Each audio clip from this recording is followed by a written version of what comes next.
بسم الله الرحمن الرحيم. الحمد لله رب العالمين، والصلاة والسلام على سيد الأولياء والمرسلين محمد وآله الطاهرين.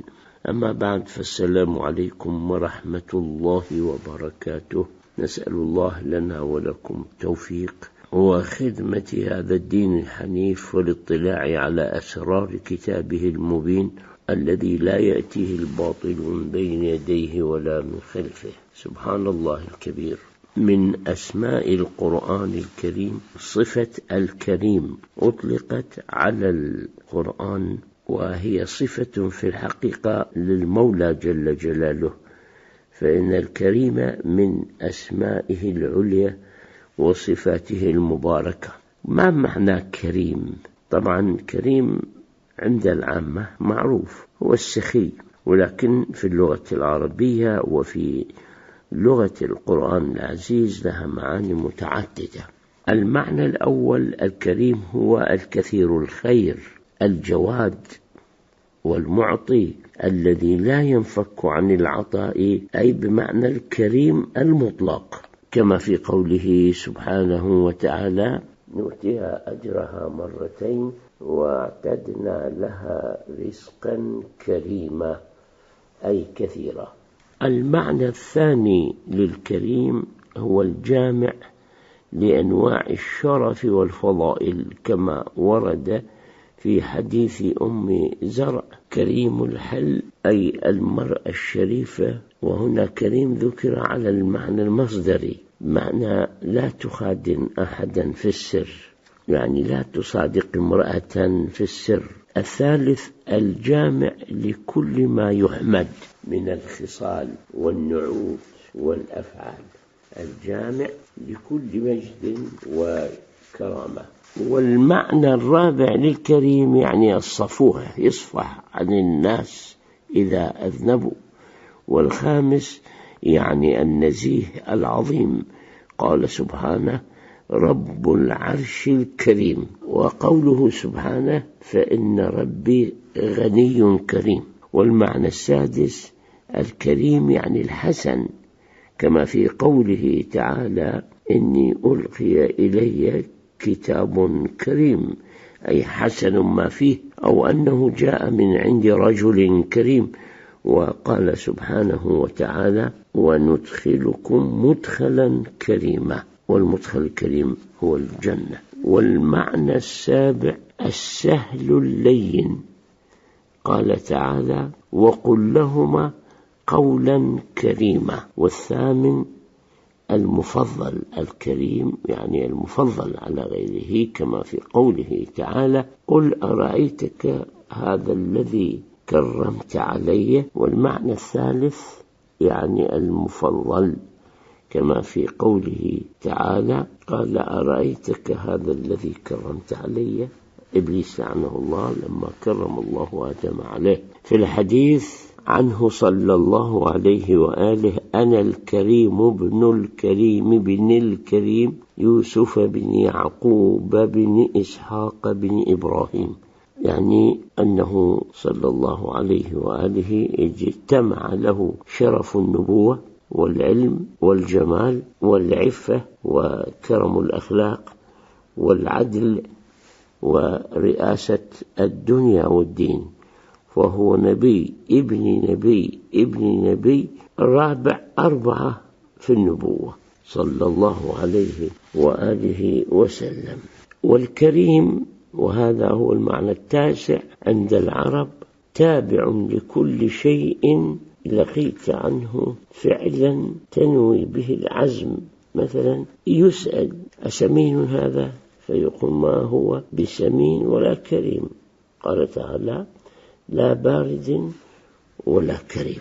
والكرم أيها الكرام ضد اللؤم، ويعم استعماله في لغة العرب حتى لغير الإنسان، عن الخيل والإبل والشجر والحجر وغيرها من الجواهر والأحجار الكريمة. وفي الحديث في باب الزكاة: واتق كرائم أموالهم، أي أنفسها. الخطاب للجابي وهو المتولي على الزكاة والعاملين عليها، يعني الموظفين، يعني بذلك الموظفين الذين يوظفهم الحاكم الشرعي على جلب الزكوات من الناس، فيوصيهم بأنهم لا ينتخب أكرم وأجمل وأسمل ما عندهم من الماشية. نقول بعد هذه الفذلكة اللغوية، نقول إن الكريم هو الجواد الكثير النفع الذي يعطي إذا طلب منه، وهو أيضا من اجتمعت فيه معظم الفضائل المحبذة عقلا وعادة، وهو الذي يوصل النفع بلا عوض.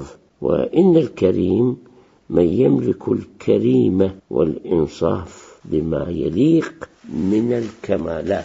كلمة واحدة ذات معان متعددة، وهذه من خصائص اللغة العظيمة، لغة القرآن، لغة العرب. القرآن الكريم تجتمع المعاني المدرجة لهذه الصيغة في القرآن الكريم، فهو كثير الخير، وعطاؤه العلمي والفكري والأخلاقي لا يرقى إليه النفاد، كما قال صلى الله عليه وآله: لا تنقضي عجائبه. ومنه يعرف الشرف والفضل وجميع المحامد، وإنه لقرآن كريم يحدد ما فيه من الهدى والبينات والعلم والحكمة، وفيه الغزارة والتعظيم، لأنه مجمع الأخلاق الإلهية. قال صلى الله عليه وآله: تخلقوا بأخلاق الله. والنبي صلى الله عليه وآله وسلم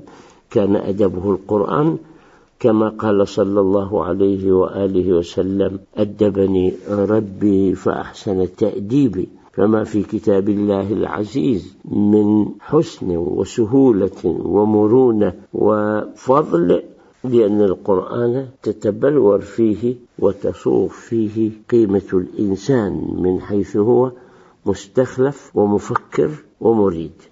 وإن الإرادة المنبعثة من الفكر العظيم المطابق بالمثل والخلال الحميدة تفرض الاحترام، فالإنسان الكريم واجب الاحترام، لا بالخطط التي رسمها كان في أخلاقه، بل كما في الكتاب الكريم الذي يضع اللمسات الأولى على هذه القاعدة: ولقد كرمنا بني آدم، وبقوله: لقد خلقنا الإنسان في أحسن تقويم، بروحه وفكره وإرادته وعواطفه ليس غير. فالإنسانية التي يكشفها القرآن هي الملحوظة والمقصودة في جميع الأعمال التي يقوم الفرد، بمعنى أن تجعل الإنسانية في ذاتك وعند الآخرين غاية عملك لا وسيلة. فالإنسان موجود عاقل،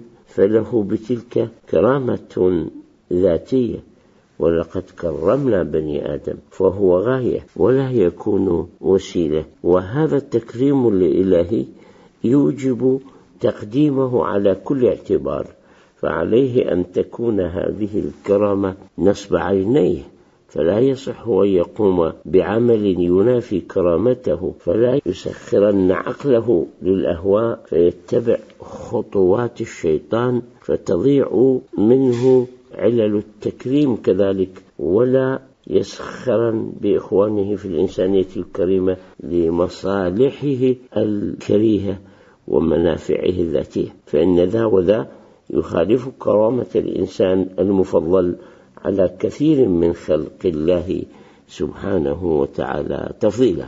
وإذا كان سكتوس أمريكوس المتوفى حوالي 250 الفيلسوف اليوناني قد نصح الفلاسفة بالامتناع عن الوصول إلى أي حلول أو معرفة لكي يحققوا السلام والنعمة الكاملة للعقل، وذلك لافتقاده أي حقائق كلية ملزمة عملية. ولكن في القرآن من فيض الكرم العلمي والخلقي لا ربط له بما جاء به هذا الفيلسوف. في القرآن الكريم غنى لتطور العقل والفكر والإرادة، والقرآن ثرن بالعلم وبالعمل وبمنجزات الأخلاق، وبالأخلاق يتم خير الدنيا والآخرة.